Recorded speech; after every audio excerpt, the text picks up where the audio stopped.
And good morning. It's 7:03 on this Friday, February 19th. It's time to head to Studio B for Coleman and Company. Coleman and Company, hello everybody. Welcome on a Friday morning. We're glad to have you with us and glad to be on the air for Wilson Bank and Trust. We have Marty Crow here today. Marty, say good morning to everybody. Good morning.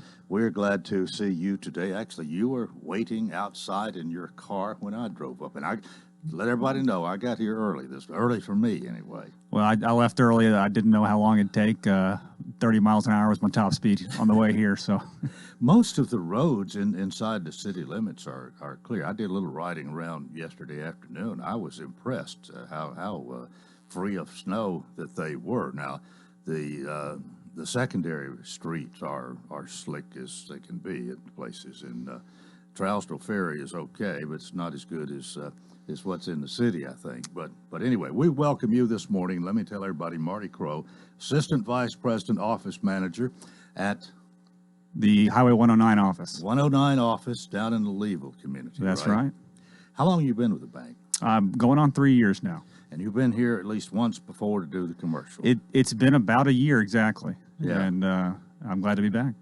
Well, what do we want to talk about this morning? I know we want to talk a little bit about your Leeville office, but we got this Southern Home Garden Expo going, so maybe between the two of them? Yeah, I think so. I'd maybe just talk a little bit about the Highway 109 corridor, all the growth that's happening there. I can kind of watch it out my office window, see buildings going up left and right. Most of the highway construction's on the other side of 70, isn't it? You haven't had any right in your backyard, have you? No. The stretch from Highway 70 down to the interstate's pretty clean, I think. But I do hear from people driving to Gallatin that the road's changing constantly and just trying to keep it between the lines. Yeah. Well, you're in a growing area of the county, aren't you? And I'll bet it shows in your customers and new people that you continue to add. Absolutely. We're constantly opening new accounts. I meet people moving here from California, Illinois, all over the U.S., and it's growing.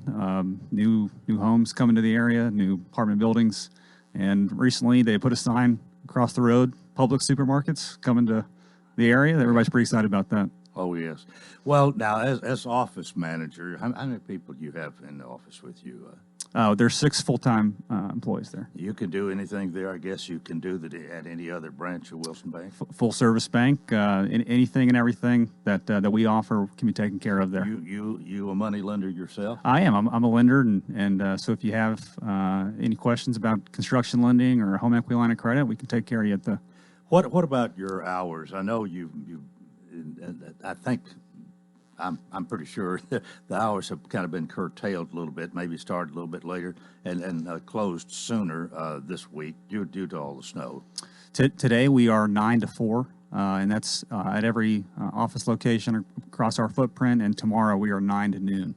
Okay, 9 to 4 today, and normally it would be till 6 on Friday afternoon. That's closing correct. At 4 today, all over, all 28, 9, how many ever they are. It's hard to keep up, but 20-something, almost 30 offices all over Middle Tennessee, but all opening at 9, all closing at 4 today. That's right. And then tomorrow, 9 to noon. 9 to noon. Okay, I don't know. I know a lot of people do bank online, and if you don't have to get out, I guess we could say that today. Although I think it's going to be a little better today, and I'll bet you'll do more business today than you've done probably any day this week. I think it's going to be pretty busy today. Okay, you want to talk about the expo? Yeah, we looking at just 2020 and thinking about how can we support our community and the events that we've done in the past. February, we've done a Home and Garden Expo for a number of years at the Expo Center at the Wilson County Fairgrounds. And we wanted to continue doing it, but with the coronavirus, having a large-scale event like that was going to be tough. And so we decided to move it virtual, and we have a virtual Home and Garden Expo show that is online at wbthomeandgardenexpo.com. And it is all things home improvement, home construction. We've got a lot of sponsors and vendors that are online with us, and if you're looking for any information on building a home or home improvement, we encourage you to check out the website, register. Every day we're doing a door prize, and There's interviews, and it's just a good place for information. I believe it concludes today, right? Today's the last day. Started Wednesday. Do you I know you've been busy doing all the things you do as the branch manager, but if you know anything about how many people maybe have been on this? I haven't heard yet, but I think we'll have a tally. I've heard it's heating up. Yeah. Well, people at home, maybe I think this would be a lot more exciting than watching The Price is Right or Gunsmoke. So get on here and get some information. A lot of good ideas about maybe home improvement or just about anything that has to do with the home and garden. You got something there for somebody. That's right. And if we've got some great specials that we're running as far as interest rate on construction loans and home equity lines of credit. If you'd like to be put in contact with a local lender, you can do that on the website as well. And it's not too late. If you haven't registered, you can do it and go online. And there's more than $5,000 in prizes to be given away. Either price is worth that or money itself, totaling over $5,000. So that's right. So log on, register, and there's going to be some prizes given away. And it's WBT, that stands for Wilson Bank Trust, WBT HomeGardenExpo.com. That's how you do it. Anything you want to say before we let you go this morning? Well, just log on, register, and look forward to seeing everybody in person next year. All right, and I know everybody you want everybody to come see you at the Leeville branch, Wilson Bank and Trust. Stop on in and come see us. All right. Marty Crow, Assistant Vice President, Office Manager there. And that's it for Wilson Bank and Trust for a Friday morning. The member FDIC equal housing lender. They're still here, still independent, still committed to you. Excellence in banking since 1987. Marty, thank you very much. Okay, 10.5 minutes after the hour, and it is time for our Friday Senate report. And here is Senator Mark Pody. Good morning, Coleman. What a great day to be alive. Oh, good morning, Senator. Good to have you with us. And Coleman, I got to tell you, I am very blessed today because a couple things happened. First, you beat me here to the station. I told my wife when I was coming in, I said, Barbara, I think this is the first time I've ever not beat Coleman here. So I don't know what time you got here, but you were here early. I was early for me, about 5 till, I guess, 5 or 6 till. Well, you did it. You beat me. But I brought my wife with me, and today, I celebrate my anniversary every single day. So, today would be like 47 years and 9 months and 2 days. So she's out there. She has not been out for a long, long time, but she's out in the lobby all masked up and social distancing from everybody out there. But it was great to have her come along with me. And the weather that we had reminds me of where I grew up, which would have been, in Wisconsin. Mm-hmm. And we've had a week of this where up north we have this year almost like 3 months in a row. I mean, so we never get to see anything but snow and ice and such on the road. So, are you still used to driving in snow and like we've had this week? Or have you got so adjusted to Tennessee that it's actually new for you when it snows? No, it is, I guess, like riding a bike. Once you have it and you kind of know what to do, it's easy. And my daughter was teaching her daughter how to drive on the snow. And I said, well, I'd be happy to do it. And I said, I taught your mama how to drive. And up north, we would go on the lake. And, of course, it would be all nothing but ice. And so we taught our kids by doing donuts, and we'd go quite fast, slam on the brakes, see what happens. There's nothing, you can't hurt anything when you're on the lake. So we actually learned how to drive on ice, on ice. So that's how I taught my kids how to drive, and up there she said, but Dad, I wasn't even old enough to be having my license. I said, well, that didn't stop us on the lake. Nobody pulls you over. So well, that's a good way to learn. That's exactly right. And when you just are driving on the ice the whole time, it kind of gets into a habit of what to do, what to watch for. Mm-hmm. But down here, it is a little bit different because a lot of people aren't accustomed to driving on ice, and it's easy to get off the road and get stuck, or when you're in a spin, not know what to do. It's been a while since we've had this much snow. Yes. Now, we've had some snow, but it wasn't cold. And if it's 30 degrees out, or even 32 or so, and it's snowing, and then it warms up to 40, what melts that day, and you hadn't really had a snow like this. When it gets down below 20 degrees, it's cold, and it's been there most of this time. That's exactly right. And I will tell you that I've got a couple of cows and sheep and such that we take care of. And our water was froze with them, and I have not done the proper things that I needed to. So we've been hauling water out to the cows so they could drink and such. Even our chickens, they're not laying the eggs that they normally lay. So right now they're just huddled up in their chicken coop and staying right there and not. Well, have you had any water to break the ice on? Did some containers of water or anything like that? Yep. So now we got the heated buckets out there and such. Okay. So even though it got cold for the last few years, this is the worst it's been. So we did everything we need to now, so we don't have to keep doing it anymore. And of course, it's going to warm up tomorrow. Yeah, we need to go to a break here in a minute, but just wonder if y'all met with the legislature all week? Or? We have been off this whole week, which has given me a good opportunity to kind of get caught up, and it's been good. I mean, we've gotten some of our bills in order. I've gotten some of the things done at the office. We had to close our office here in Lebanon as well, and so it gave me time to just get caught up. Gave me time with my wife, my family. So it's been good. We've had the grandkids over at the house almost every single day, and they've been sledding on the hills. No, well, you may have gotten a little extra rest then. I believe so. I believe so. So it's been a good week for me just to take and relax and spend time with the family. So that's been awesome. All right. We call this our Friday Senate report, and so far it's almost anything but a Senate report so far, but we'll get to some of the issues in a moment. And right now it is time for us to take a break on Coleman and Company, FM 98.9. And it's now 7:14. Let's see what's happening on the roadways. Thanks to Bates Ford, get $50 off, $250 repair offer to owners of 4 to 10-year-old Ford, Lincoln, or Mercury vehicles. Bates Ford, 1673 West Main. Now at traffic, here's Chuck. Good morning. THP has opened up all lanes finally there in the Portland area up through Robertson County. That's starting to improve a bit from that truck crash that happened earlier this morning on 65 northbound around the 119 mile marker. Again, it's starting to move a little bit better on the interstate up through there in Portland on 65 going northbound. Ripley's Aquarium in the Smokies will be hosting Sleep with the Sharks coming up March 27th. All the details at Ripley's Aquarium of the Smokies.com. I'm Commander Chuck with your on-time traffic. She's taken care of you your whole life. Now it's your turn to take care of her. But with a family of your own and other responsibilities, there just aren't enough hours in the day. That's why it might be time to call the Pavilion Senior Living. From bathing, dressing, housekeeping, and meals, the Pavilion Senior Living is committed to being senior living you can trust for your loved one. Find out more at pavilionseniorliving.com or call 444-5556. That's 444-5556.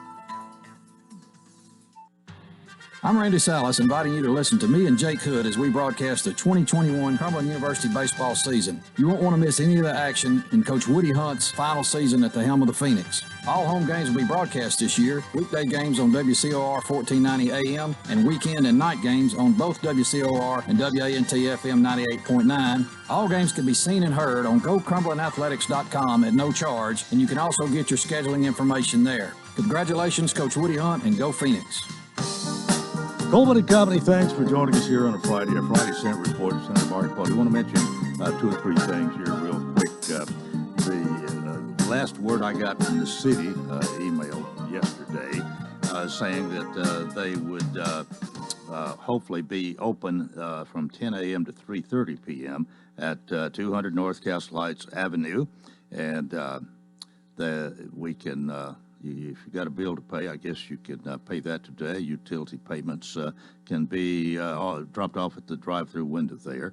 But it won't be like usual, but some shorter hours, of course.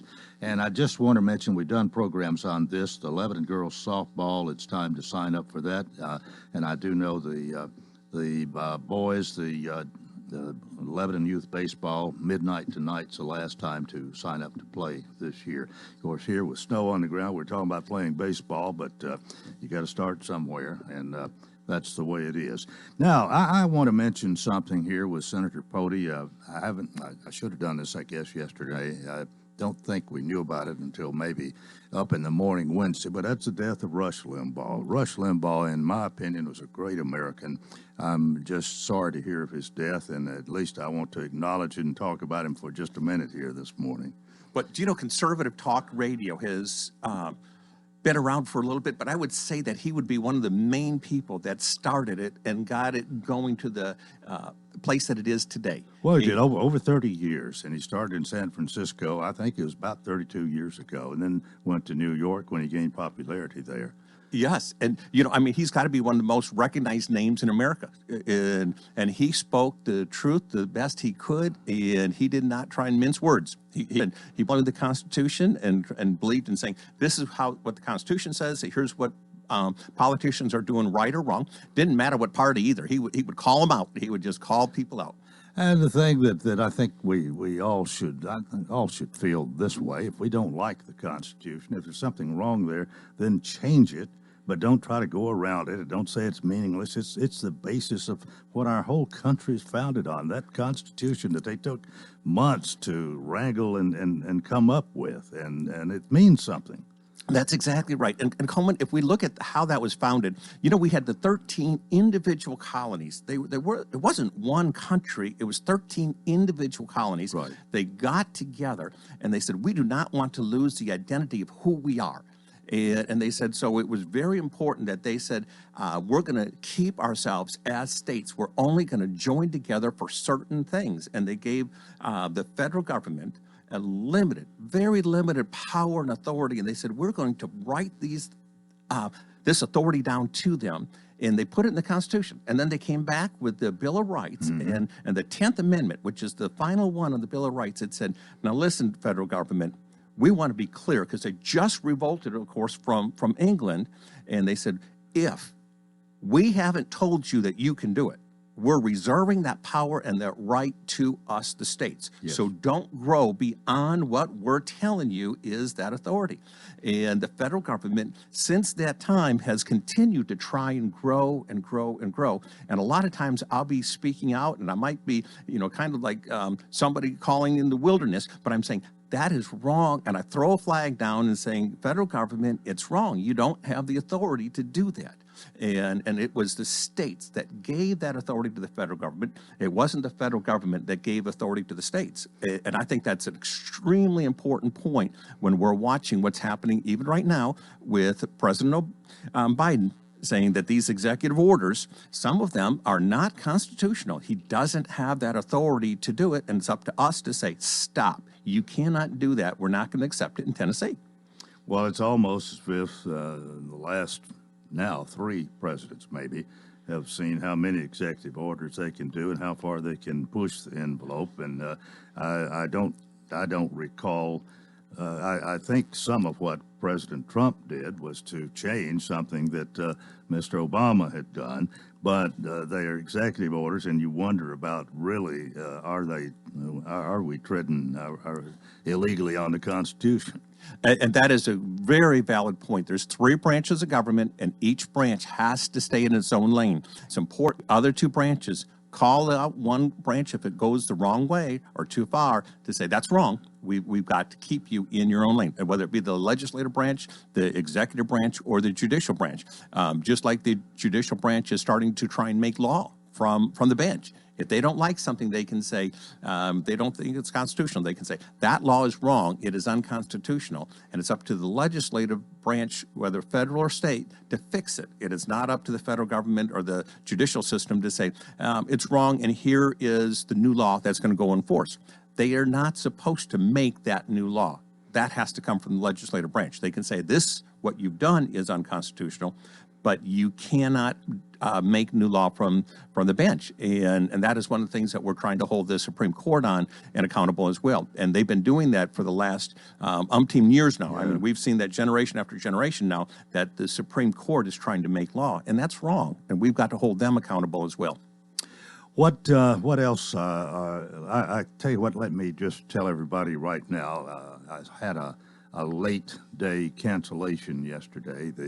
The people that I was going to have on the second half this morning wanted to opt out if possible, and so I thought, hey, if a half hour with you is good, an hour will be twice as good. So I called Senator Pody. I said, would you like to be on the whole hour tomorrow? And, oh, yes, I'll be glad to. So I know you've got plenty for us to talk about, but we've talked a little bit about the Constitution here. Where you want to go next? All right, so the next thing, I've got some good news for Tennessee, for Wilson County, and that is, even with the weather that we've had, right now, we've had about 761,301 people that have tested positive for COVID since this has all started. And that's about 11% of Tennessee has actually been affected by this. And we don't know how many have been affected by it and haven't been reported. These are just the ones that have been tested. So they talk about something that's going to be called herd immunity. Sooner or later, there's going to be so many people that have been vaccinated or have had this that our numbers will be just saying it's not going to be spread like it had been. So right now, of those people that we know have been reportedly affected by it, 96 have already recovered, 96%. And that's a huge number. And so the hospitalization rate today is 1/3 of what it was at the highest point where we've had it. And so even the hospitalization rates, there's room in hospitals now. Things are getting back to normal and such. And those are good news. Now, I will tell you, every year, Coleman, in Tennessee, over 71,000 people die of all causes. And this year we've had about 11,000 people in the last 12 months that have passed away from COVID. And that's a huge number, 11,000. But when we're comparing it, we know that 71,000 people are dying every year. And that number really hasn't changed from all the things we've seen so far. So it's not like we've always had the 71,000 people dying plus the another 11,000. It's still staying the same number at about 71,000 people. So what we're putting at COVID deaths, other deaths have gone down, or they're relating it. For example, flu deaths and such, we're counting a lot of them as perhaps COVID. And we're not seeing our death rate actually increase much in Tennessee. It's staying about the same number of people that have passed away. And the other thing is, if we get it, if somebody has it, they have a 99% chance of recovering from it, and without any after effects and so forth. So we got over a 99% recovery rate. We're going to be watching that even get better. Well, Now, that's good. There's one thing we might just mention here. Of course, we all know that the older a person is, the more likely they're the ones to die. But nevertheless, we don't have an increase in deaths, and 99% of the people overall who get it are recovering. So that's good news. Absolutely. And so far, Tennessee, 15% of our entire state has gotten the first shot. So our population of 15% of us have already gotten the first shot, and approximately 10% of the state has already gotten their second shot. So we know that that's moving forward. And starting Monday, if you're 65 years or older, or if you're an educator, you're eligible to get a shot as well. So, we're moving this down. It started, you had to be 75 years or older, and started with responders and medical. Then it went to 70. Now it's at 65. And now we're including teachers in there as well. Schools are opening back up. We're right on track. So sometimes you say, oh, we built this plan last year. What's it going to look like? Are we ahead or behind? And we are right on track for what we thought would happen when this plan came out last year. So we're not ahead or behind of it. Even with the weather this week, we're still right on track for what we wanted to do. We're looking for everybody to get their vaccination shots. We want to get it for everybody as we possibly can. But we don't want to force anybody that doesn't want it to get it either. There's a balance. So if you want the shot, we want to make sure you can get it free and as quickly as we possibly can. But we don't want to say you have to get this vaccination either. So in fact, I even ran a bill, and it's going to be heard next Wednesday, to say, if you got a religious belief that, according to your religion, you don't want that, force you to get it. And that's what is in state law right now. But there was an exception for pandemics. So we're going to try and say, even if it's a pandemic, you can still have that religious exemption. And I believe that's going to come and pass very quickly in the Senate. The other thing that we're looking for, I will just tell you that the day that we can report, when you're reporting, we have no deaths from COVID this day. And that's going to be right around the corner. Right now we're watching how many people died today of COVID, and we get those numbers every single day. And this last week, One of the reports that I seen in one day, only 4 people died in the entire state of Tennessee from COVID. We're watching our death rates actually come down more and more. More people are getting the shots, more people are getting recovering, and so forth. So it's getting better for us in Tennessee. And so you think that day when there'll be 0 deaths, at least for one day in a period of time here, is not far away? I believe we'll be seeing that shortly. I wouldn't be surprised. Like I say, the lowest I've seen right now in the last week was just 4 deaths. And any death is critical. We don't want anybody to pass away. And I don't want to, if we have one that's reported, that's still a shame that somebody passes away from it. But we're getting better as a state. We're hitting those things right along how we should. Okay, we got about a minute before we go to a break, unless we go early. All right. Well, let me hit one more subject if I can. I'll talk fast on this. Okay. Unemployment. So if we go back a year ago, March 14th, we had the average number of people on unemployment. New claims was 2,702 a week. That's what we had. We had 16,342 in the state that were unemployed. If we look at April 4th last year, our highest number of weekly unemployment was 116,141 people applied for unemployment that week. At one time, the highest point that we've had in the state was May 9th, where we had 325,000 people out of work. Right now, if we're looking at February 13th, this week, the week that I just got this report, only 8,116 people applied for new unemployment.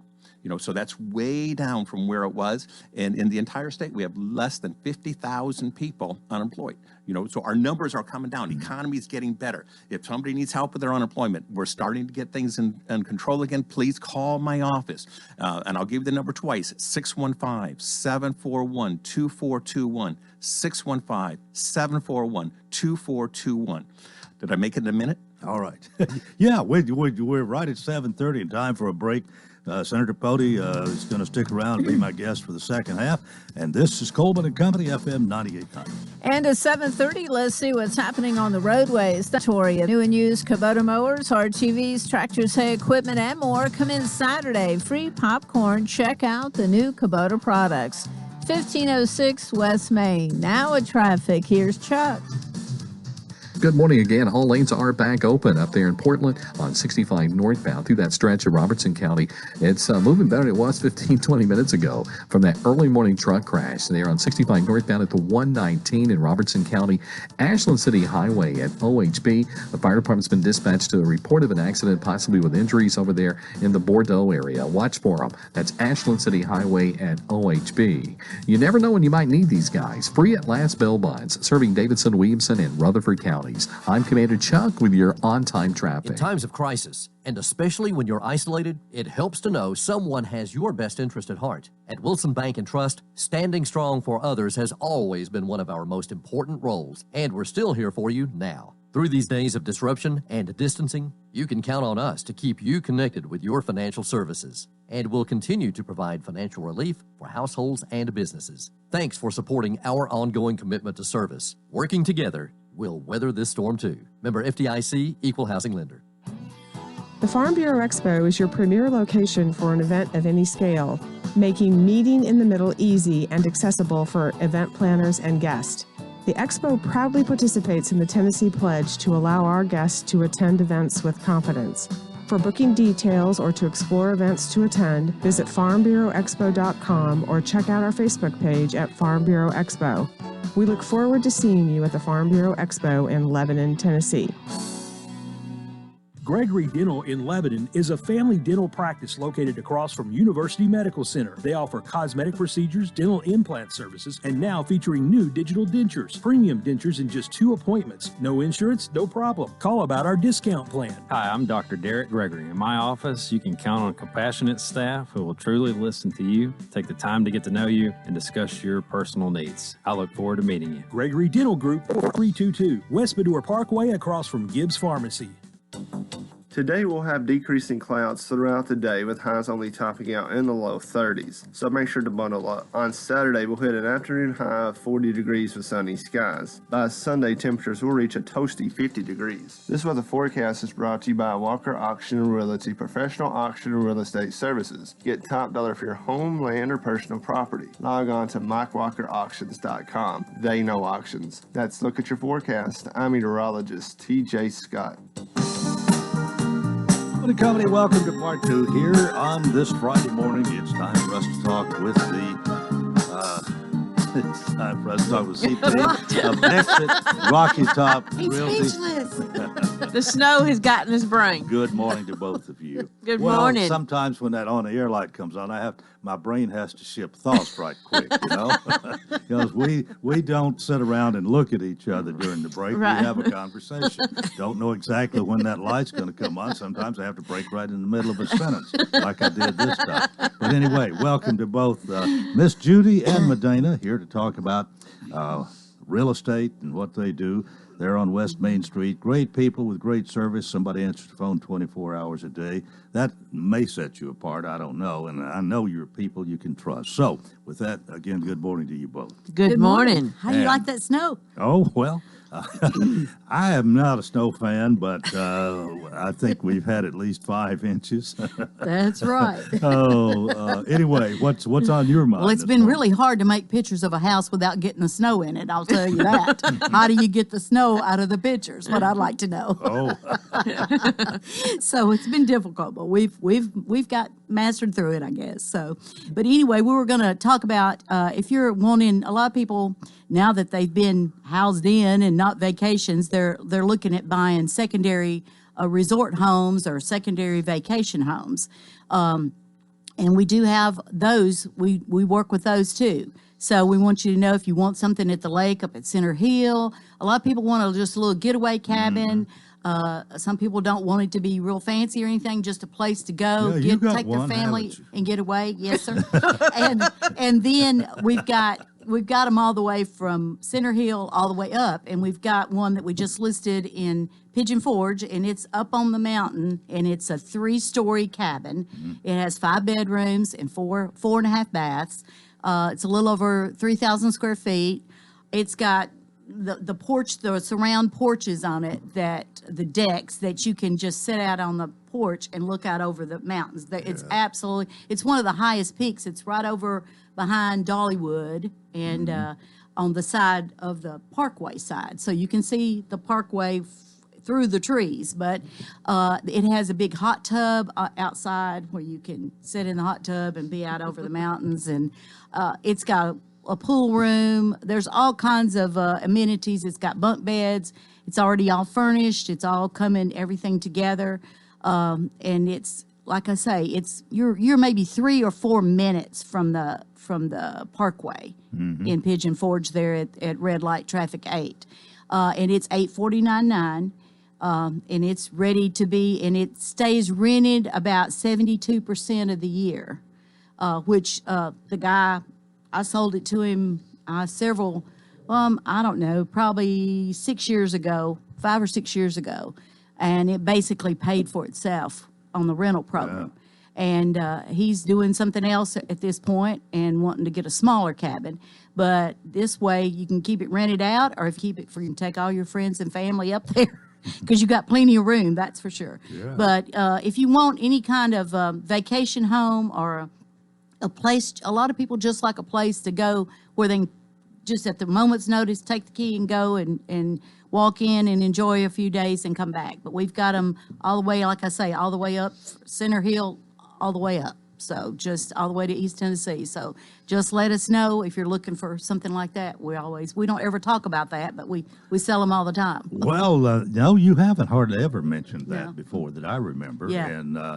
And I hadn't even hardly thought about that. But, I mean, that's a good idea for an investment as well as recreation. Well, that's what this guy did. He bought it and let the rental program pay for it, basically, and then he used it when he wanted to. So it's a good program, and then you can get them if you don't want anybody else to be in them. A lot of people like their own stuff in it, and they just go. If they want to pick up and go in the middle of the night, they can go, and you don't have to worry about checking in anywhere, doing any of that kind of stuff. So, Yeah. So just let us know. We'll be glad to help you with any of that. Well, one way to let Miss Judy know is to give her a call at 615-443-3130. That's right. And again, somebody's going to answer that phone. That's right. Even on a winter day like That's yesterday. right. You'll always get a live person.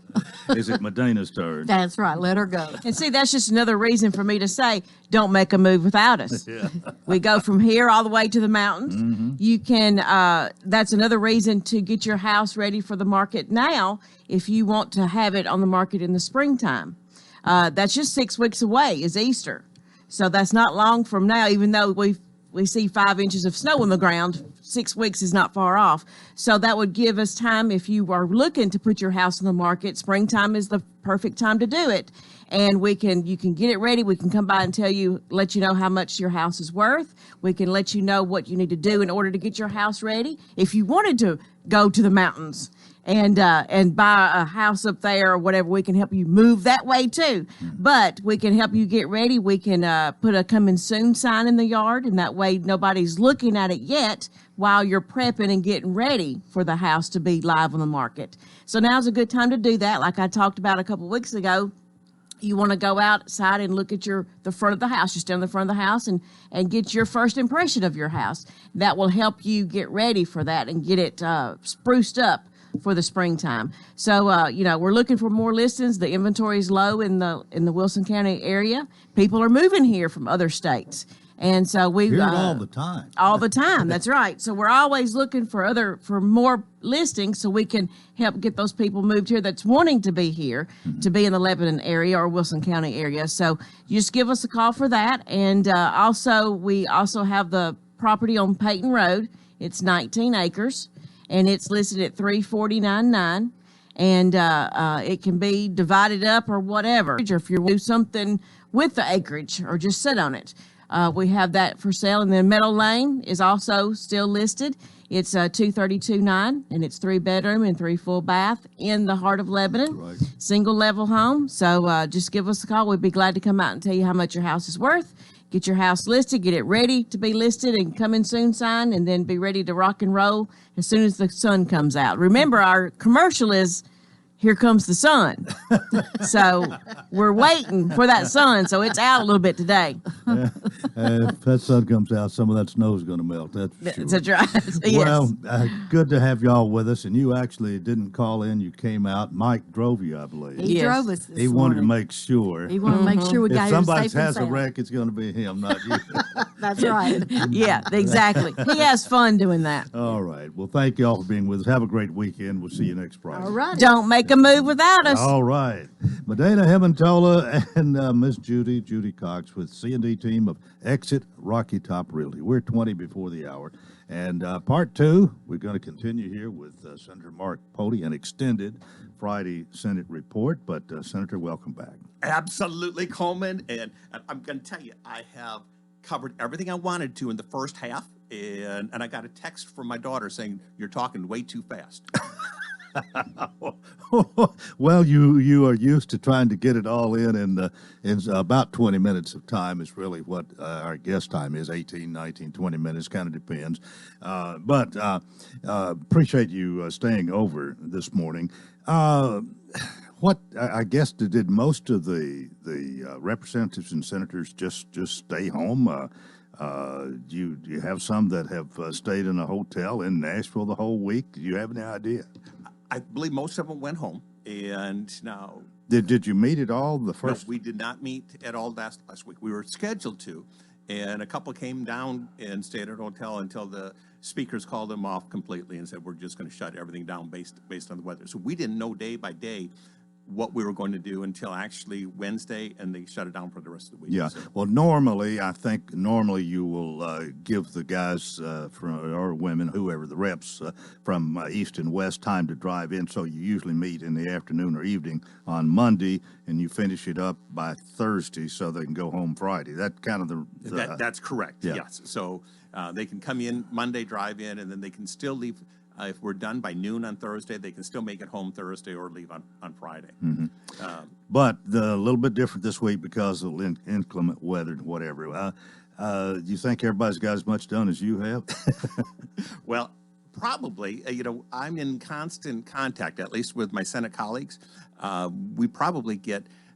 I'm on a group text with all the Senate colleagues, and we're probably getting, I would say, a half dozen or more texts per day that we send to everybody. So we're in contact 7 days a week, literally, of what's going on. Now, sometimes my wife will tell me, Mark, your phone's dinging again, and it's just the Senate. If something comes up, if somebody hears about something, we want to stay in contact. For example, one of our colleagues, Paul Bailey, broke both of his hands this week, and so, it was a fall?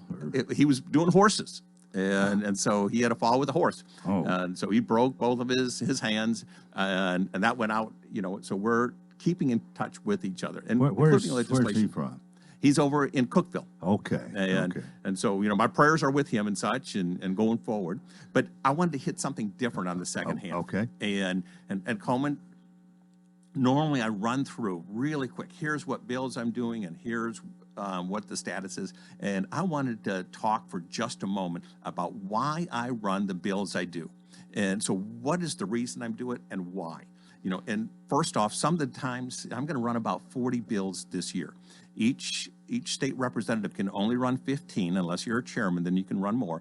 But each legislator in the House has to find a Senate sponsor.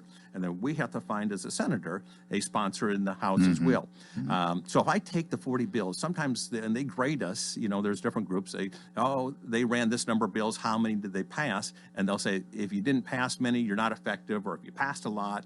So some legislators will pass like feel-good bills, so they get a higher score that way. A feel-good bill would be something like how every single welcome center is going to have a veterans flag, okay? And it's good because we want to honor our veterans, sure. but it's not a really hard bill to do. So if you run a lot of feel-good bills, you can be scored high because you're going to pass a lot of it. And I never worry about that. So of the 40 bills, some of the bills I'm just going to look at, they're called caption bills. The only reason I open that bill is because I might want to do something with a potential piece of legislation. It doesn't mean I have to run it, and it might never be run, but I wanted that section of code opened up. And I'll give you a good example of a caption bill I ran this year. I believe we have a problem with our prisons. And we got too many people in prisons, and then when they're getting out of prison, it is hard for them to sometimes get jobs, hard to get housing, and we have so many that go back into prison. We're one of the worst in the nation. In fact, we're one of the worst in the world of the number of people we have in prisons. We also have it once somebody has done their time, and they did something stupid when they were in their 20s or whatever, and now 20 years later, they haven't done anything, and they've been a good citizen, but it's still on the record. How long should we keep that for nonviolent criminals on there? And I don't have a full understanding of what should happen. I got a lot of people working on this with me, and so, but the deadline, something filed at that time, so we've got that caption opened up. So hopefully over the next couple of weeks, we can file a piece of legislation underneath that caption to work on it. But if I don't get it done, that caption bill will never be run, and it's going to say he didn't pass that bill.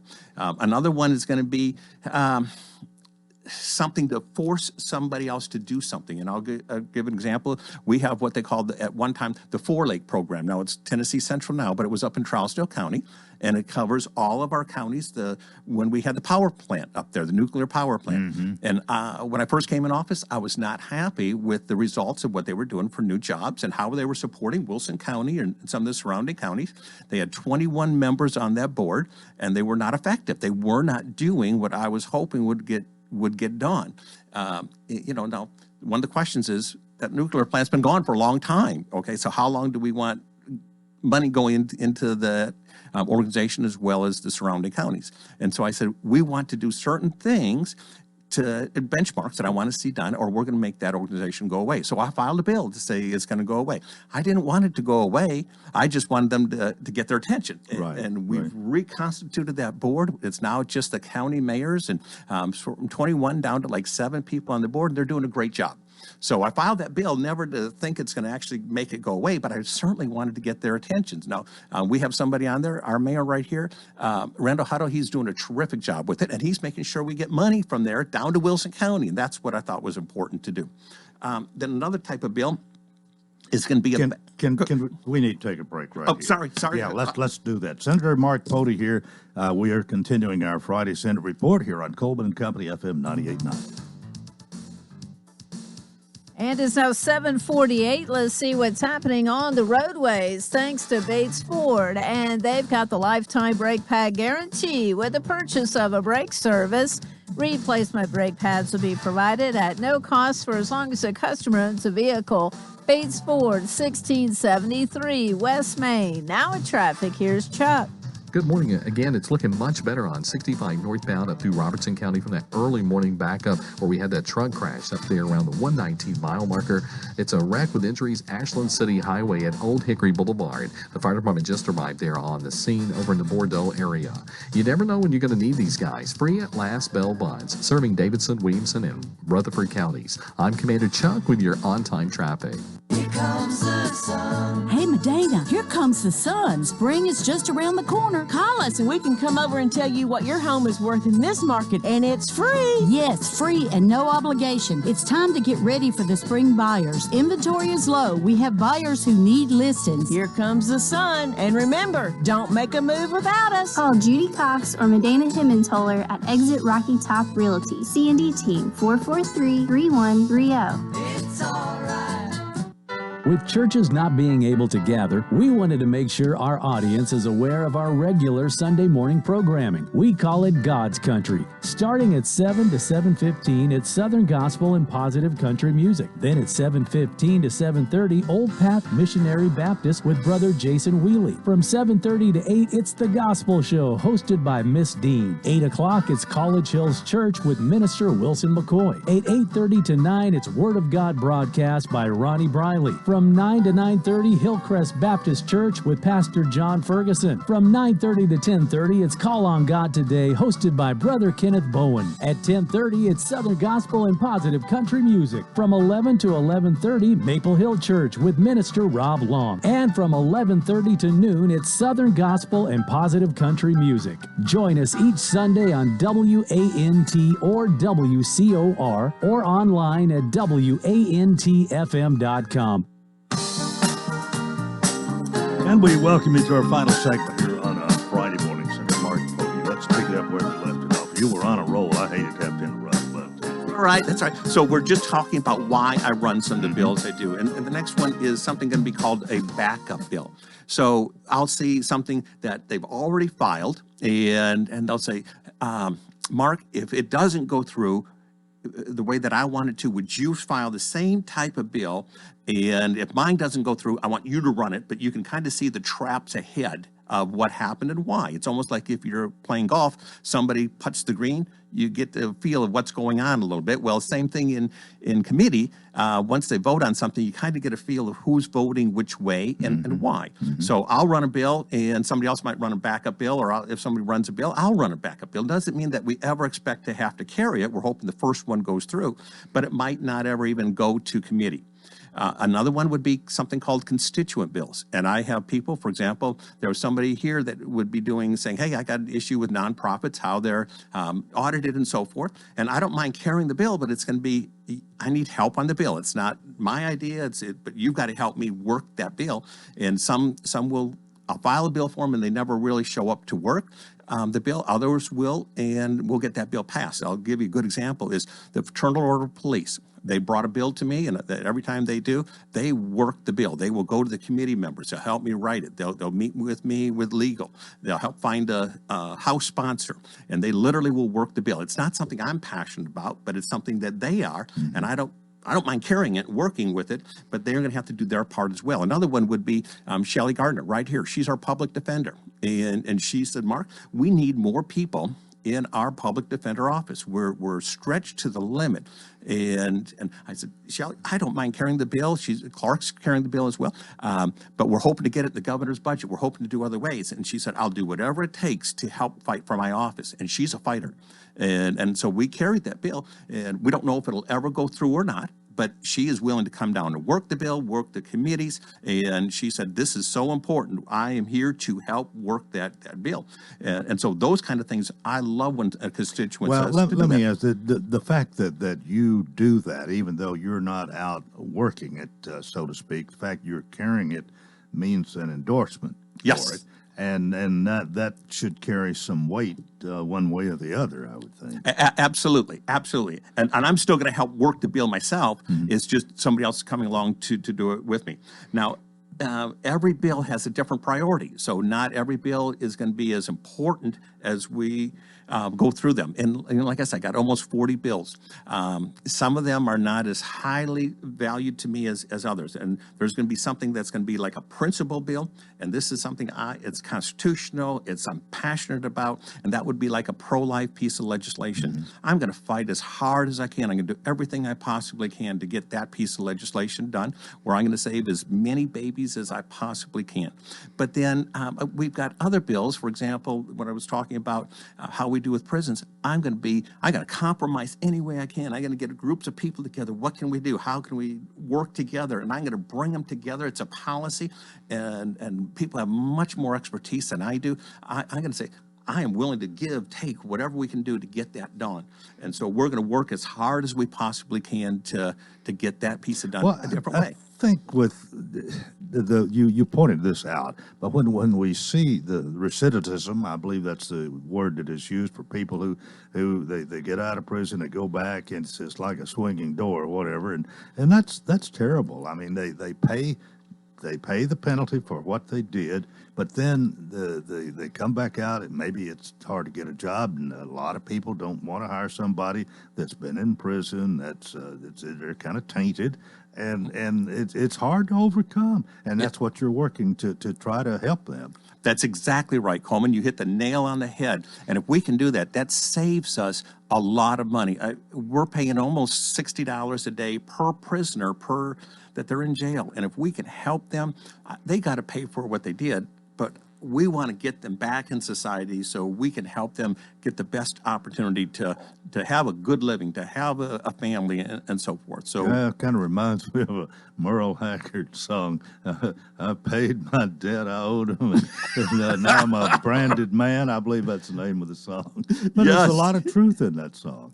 And that's what you're talking about here. That's right. And I think as Tennesseans, we can do a better job in helping. And this is not for violent criminals. I'm talking for people that, for whatever reason, they wrote bad checks. They did different things. How can we help them get back into society as a clean record and moving forward? I don't want to just forgive people, for example, rapists and so forth. That's not the people I'm talking about. I'm talking about, I don't want to maybe white-collar crime or non-violent. What about law enforcement? Are they backing you at all on this? Yeah, so I will tell you, in fact, I'm meeting with Jason Lawson. He's the assistant DA, and he's doing a really good job. And he is always very willing to say, Mark, let me give you my input based on what my experiences are. And he prosecutes these guys, so what is right and what is wrong. So I want his side as well. I want to know. So we're not doing something that's a dumb law, to give the wrong people the opportunity to get out or the opportunity to get this expunged, but what makes sense for everybody. And that's why I'm working with Jason, as well as anybody else that wants to, how can we come up with a good piece of legislation? All right, and then something else we have from time to time is something that's going to be a bill that a House member is going to come and say, Mark, I need somebody that's going to carry my legislation. The bill filing deadline's tomorrow, and I don't have anybody else. Will you carry that? Okay, and I might say, well, I'll carry that bill, but you're going to have to carry this bill for me. And we literally trade out. You aren't kidding. I'll say, this one I don't have a House sponsor. And I'll carry your bill. You carry my bill. Yeah. And so I'll have a bill, and I'm thinking, well, it's not my favorite bill. Okay, and I'm going to tell them, I will not even touch that bill unless you pass it completely in the House first. So if you don't pass it, I'm not running it, okay? And then when we do run it together, we're going to say, here's some things I'm uncomfortable with it, and we'll have to change it this way or that, and we'll do some amendments. So when I look at the 40 bills that I'm carrying, I don't always intend to run all of these bills. So it's not the intention, he ran 40 bills, only passed 10. My goal is to say, did I pass the ones or did I fight for the ones that are really most important for me? Something else we'll have is private acts. And that would be where a city or county comes and they say, hey, we got to change something in our charter. We want to add a hotel motel tax, or we want to do something like this. And I don't want to add any taxes. Okay, so that would not normally be a bill that I have. But if a city or county are saying, we passed it, this is important to our county, and we passed it with a 2/3 majority, I'm the only senator they have, so it has to come through me, and I want to be as much as I can supporting our locals. As much as I can say for local control, I want to do it. Unless it's something you're just totally opposed to, you will carry that or try to help them out if the right percentage votes for it in their legislative body. That's correct. If it's a principal issue, I can't carry that, okay? And that would be saying, hey, we want to have an abortion clinic in our, I won't carry. I don't care if it's 100%, voted on that way. But on policy issues, and if it's going to be the best for the city or the best for the county, I'm going to support them. I will say, though, a lot of times they'll say, Mark, local control, let locals do everything.